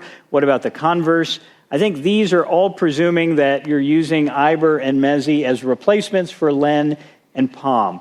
I think if it were a late-line patient, I don't know that I would go to IBR first. I might think about Mezi first, but tell me what you guys think about that. Well, anecdotally, I have a patient who was on IBR on a clinical trial and progressed, and the second clinical trial that we thought for her was Mezi-based, and it didn't matter that if you'd had a prior CELMoD, and she got Mezi combined with an antibody, and she responded, but it's a pure anecdote. I think that your analysis is perfect, Sagar. I think and it resonates with Melissa's point. You tailor it to the patient. I do think we've got to be a little bit careful because, you know, Len-POM is a 15 to 20% closure. IBR's 50%, Mezi's 100. So we've got to be a bit careful here because we might lose some of our punch. I guess it depends a little bit on the partner drugs. Okay. Anybody else want to make a comment about that? I've got a couple more questions before we get to Dr. Alsina. All right, here is a question. The data for Majestic 3 is more impressive than CART4. Do you feel patients who've had prior CD38 would opt for CAR-T or Majestic 3? So I'm going to let you guys duke that one out, the CAR versus bispecific pair here. Yeah. I mean, I think the data from Majestic 3 is the same, more or less, as CARTITUDE-1, not CARTITUDE-4. But so these are obviously we're not compared and probably will never be compared, but I think, again, it's a very good option for second line, and I think we have to individualize, discuss with the patient, and the patient can decide where they want to go, you know, considering other things, right, like daratumumab exposure, daratumumab refractoriness, and these type of things. But. Yeah, I'd be very curious. I want to see longer follow-up of TEC3, because if we start seeing a plateau, I think that's going to be really, really interesting, I think. And I think both are great options. I think ultimately, just because of access and scalability, I'm really excited that they have TEC3 and TEC9, just because patients in second line get really good access to really high-quality therapies. Yeah. So I'm just going to ask you guys, and I just thought of this. If you get Majestic 3, are you closing the CAR door? What, say that again? No, so you finally got it. All right. If you're getting TEC3-based therapy, are you closing the opportunity for a CAR down the road? For a CAR later on? I don't think so. I don't see us giving teclistamab daratumumab forever. You know, we probably do fixed duration in those patients that achieve a good response, and probably those patients are going to have a long interval without treatment, right? So then you can revisit a BCMA-targeted therapy after that. I completely agree with you. I would say what I'm struck by, sort of as a non-CAR-T expert, but nonetheless someone who refers many of my patients to CAR-T studies and treats people as standard of care as well, I'm struck that with CARTITUDE-1, you've got that 30% who do well later. CARTITUDE-4, I'm very impressed by, but I'm still struck that the non-relapse mortality is 6%. So I'm a little careful because my thought is, well, look, if I can use TEC and then, say, rejuvenate with a cell mod, and then come to CAR later, what am I losing? Because I'm an old transplanter, as it were, from solid tumor autologous marrow program work and, transplanting for most of my career. I cannot bear treatment-related mortality as a sort of old VOD guy. That's a big failure. So with all of that in mind, I kind of think in terms of that syncopation. But I am really impressed that there are new CARs coming that look so impressive. Yes, absolutely. Anito-cel, for example, I have patients on protocol for Anito-cel who've done exquisitely well. And so the question really is, will that, are we moving forward? And I also think we're getting much better at giving cell-to-cell, lots of nice strategies to mitigate toxicity. Will we see that therapeutic index improve? Yeah. Okay. And the beauty of CAR-T, right, is this a treatment-free interval, right? Patients can be with no treatment, which is not something in myeloma that we see very frequently, and patients love that.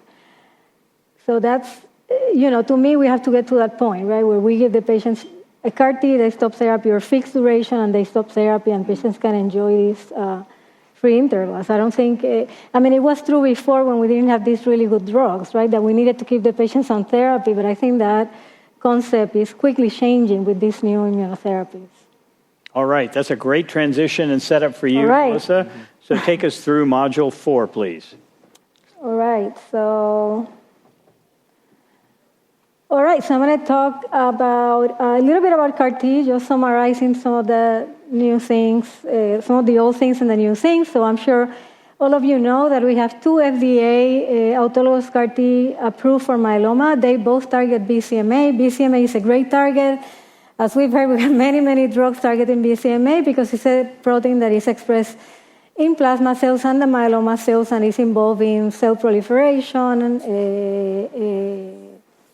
anti-apoptosis, and so on. So it's a great target. These 2 approvals were initially came very, 2021, one ida-cel, 2022 cilta-cel, and they were both for patients that were very refractory, more than 4 prior lines of therapies. And, but based on 2 studies, they had expanded indications in April of 2 years ago, ida-cel after 2 prior lines of therapy, and ida-cel actually as second line. These are the constructs for these 2 CAR-Ts. Just to mention that cilta-cel has 2 BCMA targeting domains that actually bind to BCMA and hang out there for a while. And whether that is the reason why cilta-cel is more effective than ida-cel is really unknown, but it could be. The reason ida-cel was approved initially was based on the KarMMa study, phase 2 study, where, as you can see there, over 100 patients were treated, and as you can see, overall response was about 80%, with about 40% of the patients achieving a CR, and you can see the median progression-free survival for all different doses, and it's about a year, and this is similar to what we see in real world. CARTITUDE-1 was a similar population, was about 100 patients, and response were greater, like 80% CR rate. But I think the most impressive data is that at 5 years, and this was presented or published last year, CARTITUDE-1, 30% of the patients were alive and without disease. And I think this is remarkable because it's something that we've never seen with any therapy before, right? And the other thing is that the safety profile was pretty consistent with patients that were in this long-term remission. They did not see new cases of cranial nerve palsy or Parkinson that was seen in 5% of the patients in CARTITUDE-1. There were 2 new cases of secondary primary malignancies, solid tumors, and there were some cases of neurological events and infections that were deemed not related to cilta-cel. So as you know, based on this, there are several phase 3 studies looking at cilta-cel in the newly diagnosed setting. CARTITUDE-5 in patients not transplant eligible compared to BRD and RD maintenance. And then CARTITUDE-6, which just completed accrual last year, comparing cilta-cel with actually transplant in patients with transplant-eligible myeloma. The two studies that led to the approval of these CAR-Ts early on for the treatment of myeloma were KarMMa-3 with ide-cel and CARTITUDE-4 with cilta-cel. And as you can see in the graph there, there's no doubt that both CAR-Ts outperformed standard of care therapy. There were some difference in these studies. Both were for early myeloma, but I guess the population for ide-cel was a little bit more aggressive in the sense that the majority of patients were refractory to CD38 antibodies. There were high number of patients triple class refractory, but the responses with cilta-cel are definitely higher, 85% and 67% complete remission. And then the PFS, as you can see in KarMMa-3, 13%, so not too far out from what we saw with KarMMa-2, but with KarMMa-1, I'm sorry. And then with CARTITUDE-4, it was not reached, the median PFS was not reached and was about 76% at 1 year. That data has been updated, and this is actually CARTITUDE-4, PFS, and overall survival. And as you can see, still at 30 months, the median PFS for CAR-T has not been reached. And is at 30 months is about 15.4% versus 25% for standard of care. And you can see also that there's a survival benefit in those patients as well. So better definitely that what we saw with CARTITUDE-1, right, about 36 months median PFS. Based on all this data, we favor the use of cilta-cel versus ide-cel because we feel it's more effective. And there's a comparison of standard care ide-cel and cilta-cel in relapsed refractory myeloma made by the consortium. This is real-world data. High number of patients were included, and cilta-cel outperformed ide-cel in this population, both in the intention to treat population and the patients that were infused. So I think this is evident, real-world evidence that, and it supports why we prefer cilta-cel in our patients. Now, there's a big issue, right, that Paul was bringing up, and it's this balance between efficacy and toxicity. I mean, the most common toxicity for CAR-T is CRS and ICANS, but I think that we can manage. That is not really, to me, the issue. I think the main issue is that with cilta-cel, we see these delayed neurotoxicities, Parkinson-like, cranial nerve palsies, infections, cytopenias, missing their enterocolitis, and especially Parkinson and enterocolitis. These are very serious complications, and we really do not have a good grasp on this. I mean, I can tell you that for Parkinson, the main thing that we need to do is that patients need to have control of the disease when they go to CAR-T. I think a patient with uncontrolled myeloma should not go to cilta-cel. They should get bispecifics or belantamab or something, right? A different BCMA targeted therapy. So to me, that is the issue. But as Paul mentioned, we are getting new CAR-Ts that seem to have better safety profile, and I think that will be the future. The other thing I want to mention is that it's not the same doing CAR-T, giving cilta-cel in a patient that has failed 5 prior lines of therapy, is heavy, it has, refractory disease versus doing cilta-cel in second line. And a patient that you have the opportunity to have more control of that disease, and all these toxicities are diminished in that patient population. But that said, if you're a patient that receives cilta-cel, no matter at what point, and you develop Parkinson, that is a devastating thing. And definitely newer CAR-Ts that with less toxicity will be very helpful. So anito-cel is a new kid in the block. This CAR-T is probably going to be approved later this year. It's also a BCMA-directed CAR-T. It has a difference in that it has a non-antibody synthetic protein as the binding domain, and it's a small molecule. It can bind BCMA and release very quickly, and that might explain why it's less toxic so far, with the data that we have. But the story that led to the potential approval, we hope soon, of anito-cel is Imagine-1, multi-center study. Patients, these were for patients that had more than 3 prior lines of therapy, and is, the primary objective overall response.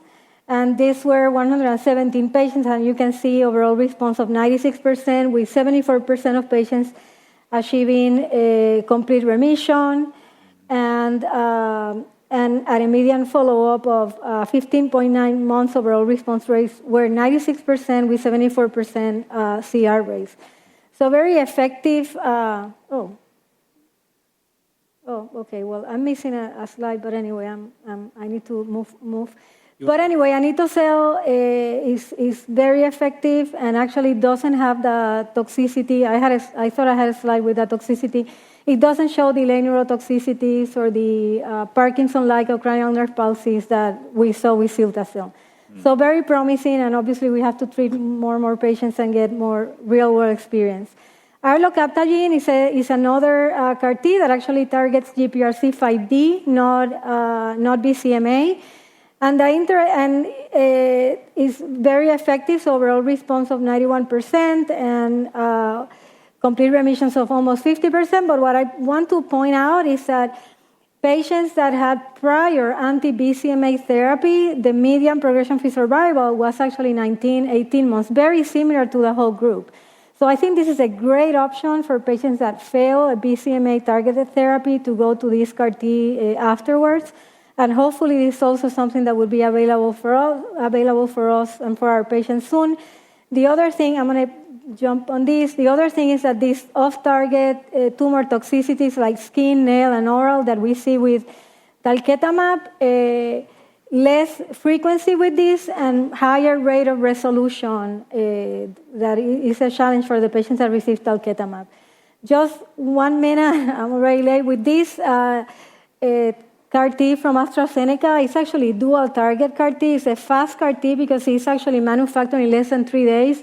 So you actually can get vein-to-vein CAR T in 2 weeks, which is very important for some patients that have very active myeloma. As you can see, very effective.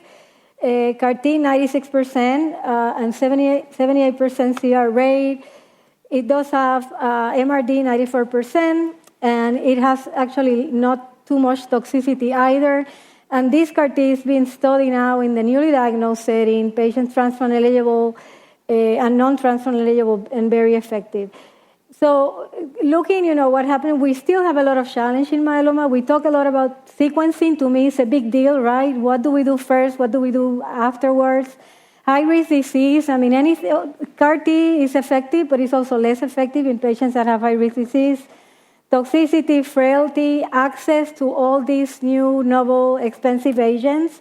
But I think the opportunities outweigh these challenges, and we have made a big impact, mainly driven by these novel immunotherapies, including the CELMONs, not only in the relapsed myeloma, but in the upfront. I'm hoping that eventually BMT will go away with all these alternatives and that we get to the cure, right, that we've been looking for. And I'll stop here. All right. Thank you, Melissa. That was great. It was a nice setup, and there are a lot of questions that we've got about CARs and some of the things we've already talked about today as well.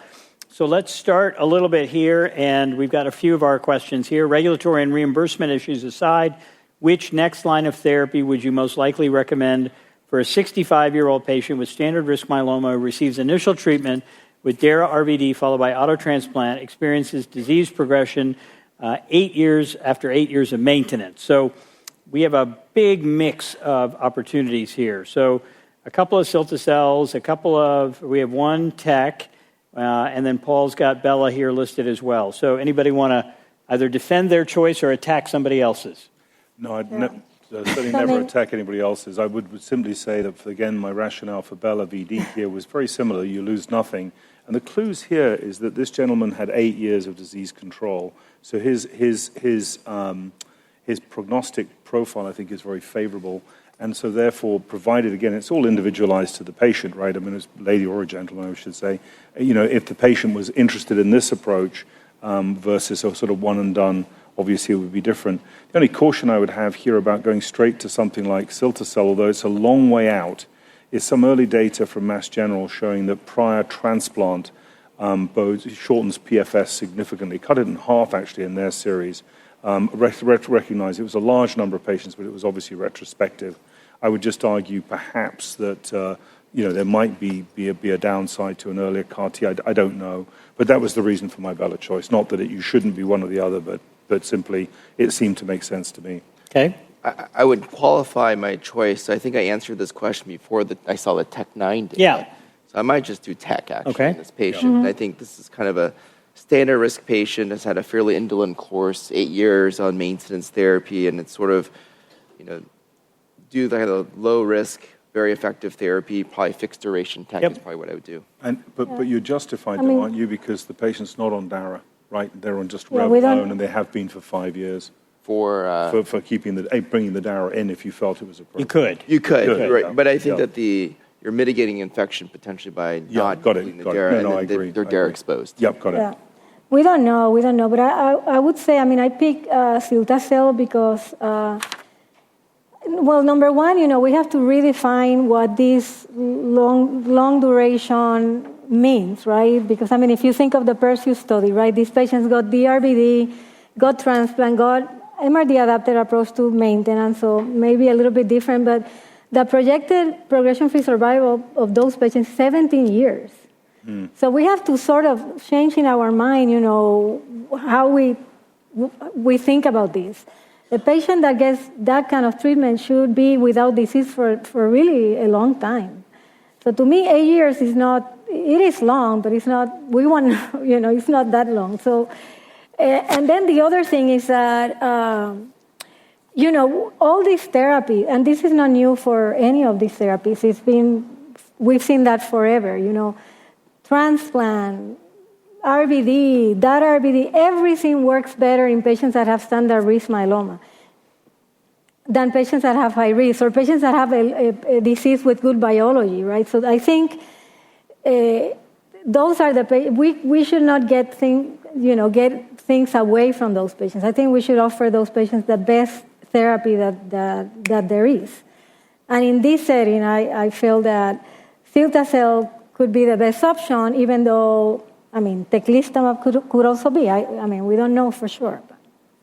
So we've got a few more of these survey questions, but we've got a lot of good questions from the audience. So I want to get to them first, perhaps, because we've got 12 minutes left.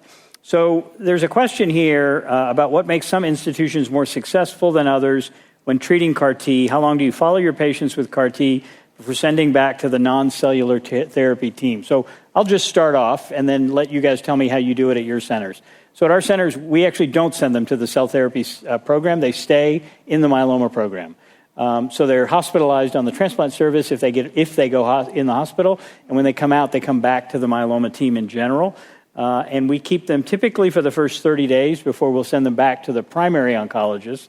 And Paul, just in contrast to the data you quoted, our CAR-T-related mortality, meaning death within 60 days, is less than 5%. And that's different than it was 2.5 years ago. Absolutely. When cilta-cel first came out, because we're being stricter about response prior to CAR and all those other things to try and mitigate toxicity. But Paul, why don't we'll go down the line here. Yeah, How does your program do it? Well, we do it very similarly to yours, that patients come back to us and then we follow them and the continuum of follow-up follows. But I just want to stress that those cases were 18 months ago, and I think, frankly, some of this HLH story, personally, I think, was in the aftermath of COVID and so forth. There were compounding factors that, because all three of these patients, interestingly, had prior COVID before going through CAR-T. It's very interesting. So there's complexity. I would agree with you. Our TRM rate at our center is not 10%, but at the end of the day, that data from Serbi published in January of 2025 was based on top centers. It wasn't just everyone else and their dog. It was top center data. So I think you're absolutely right. Things have definitely got better. I personally think, though, that the follow-up of CAR-T patients, I've had community docs refuse to take back CAR-T patients because they feel they're too complicated. I understand that view, but I think it is changing. So we're very similar to you, Sagar, in the way we do things. I think our CAR-T team is outstanding, but it's integrated into us. It's Omar and others, and our CAR-T center is top-notch. But I think the same kind of thing applies to the bispecifics. We have a very integrated approach with a very specific series of considerations and a dedicated nursing team and so forth, which I think gets these complication rates down sharply. Yep. I just add that I think the most important thing is mitigation of risk before CAR T. Yeah. I think Melissa made a great point.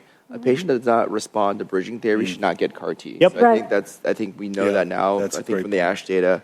I think and even from CART4, we see that their median PFS was less than 6 months. Right. Yeah. So I think I think we should all adopt that.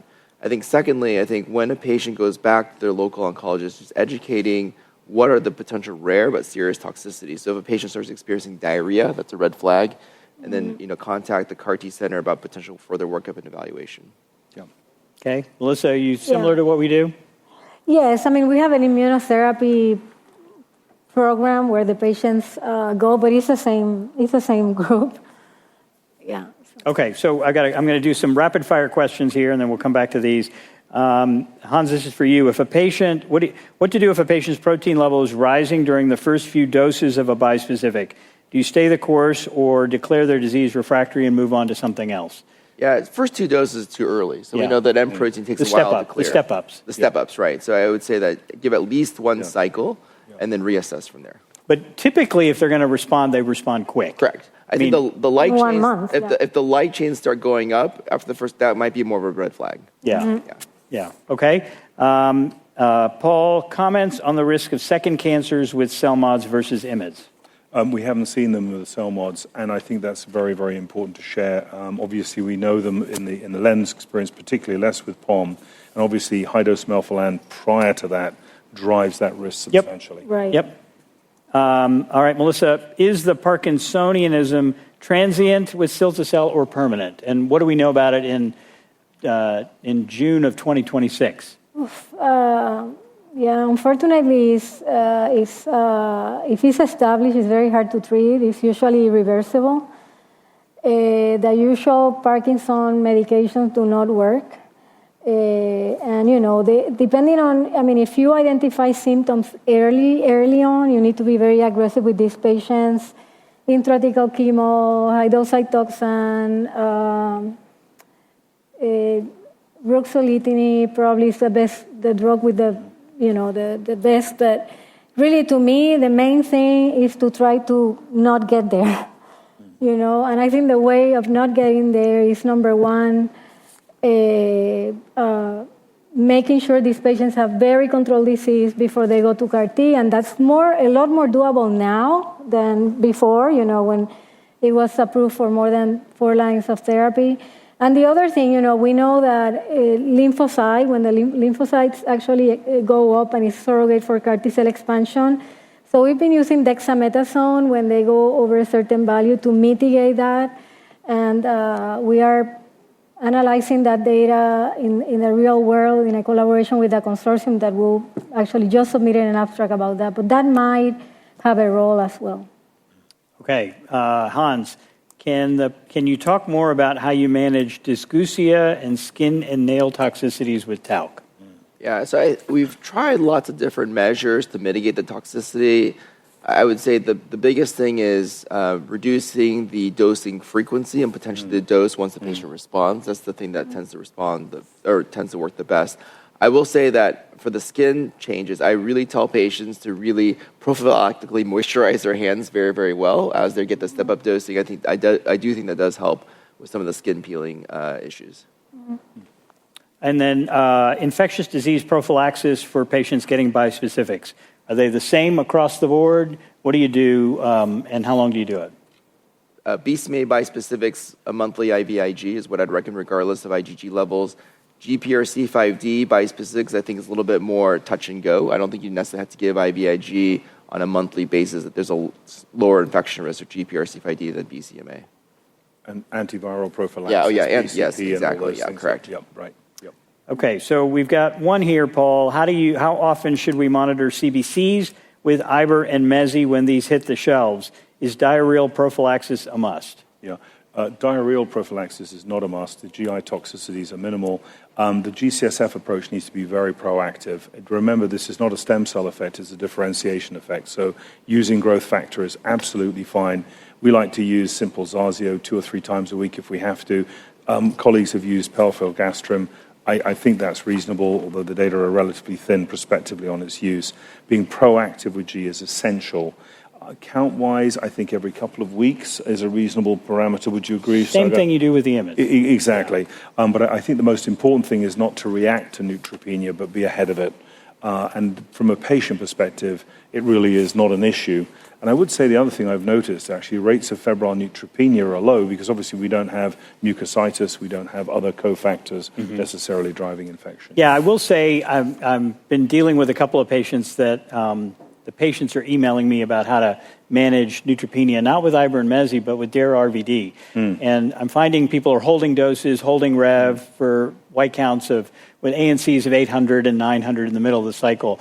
And there's no reason not to use GCSF for any of the IMiDs or the cell mods. And in fact, I don't say I'm going to give 3 days and see what the count is. I just give it 3 times a week in the beginning, particularly in the beginning, when you need to give the drugs to get a response. Just give the drugs so you get a response. And then later on, you can back off. 100% agree, yeah. Absolutely. Okay, there was one other good one that I had here. Is everybody using clonoSEQ as their MRD assessment? Yes. Yes? Yes. Yes, although I must say I like to use a little flow cytometry to sort of give an early call to a patient that they're, MRD neg times 10 to the minus 5 as best we can tell, with clonoSEQ to follow to confirm. Okay. Yeah. I will say that in the community, most community practices don't have a flow MRD assay, so clonoSEQ is really the only option at this point. Yeah. Okay, so we've got a couple minutes. We'll go through the final slides here. I see some favoring ide-cel versus cilta-cel depending upon clinical characteristics. Melissa, do you want to talk about that? Yeah, so I mean, as I show, we definitely favor cilta-cel over ide-cel because we feel it's more effective, but it has more toxicity. So for patients that are older, they're frail, ide-cel is really well tolerated. So if a patient really wants to get one treatment and that free interval, then probably that is the way to go. If the patient doesn't care about that free interval, then maybe probably TechData is the way to go, right? Yeah. Okay. Here is the percentage that we think are being referred. We know, for instance, with transplant, it's between 20 and 30% of transplant-eligible patients are actually referred to transplant centers. I think Raphael may have had the number backwards in his misunderstood. head. Exactly. Because I think, I don't think 75%, or maybe in Scottsdale he's cornered the market. Everybody, I don't know. It's certainly possible that's it. These are indirect comparisons of GPRC5 DCAR, Arlo-cel versus BCMA-directed, and I think tolerability is probably a little bit different, but I think from an efficacy perspective, we may not have enough data yet. Just like with anito-cel, I think we're hopeful it will have less toxicity, but until we see the randomized trial, it's ultimately going to be hard to know. And then here's where people would think about using anito-cel in this group. Arlo-cel, sorry, I'm sorry. Thank you. Anybody have comments about this that they want to make? Our experience with Arlo-cel has been favorable, actually, and we just haven't seen some of the challenges with TALC, for example, but it's early days, but I'm impressed with what I've seen so far. Okay, and we are at the end, so I'm going to thank my colleagues for joining us today. This was a really good presentation and discussion. We appreciate the audience interaction, and thank you again, and have a restful end of ASCO. Thank you.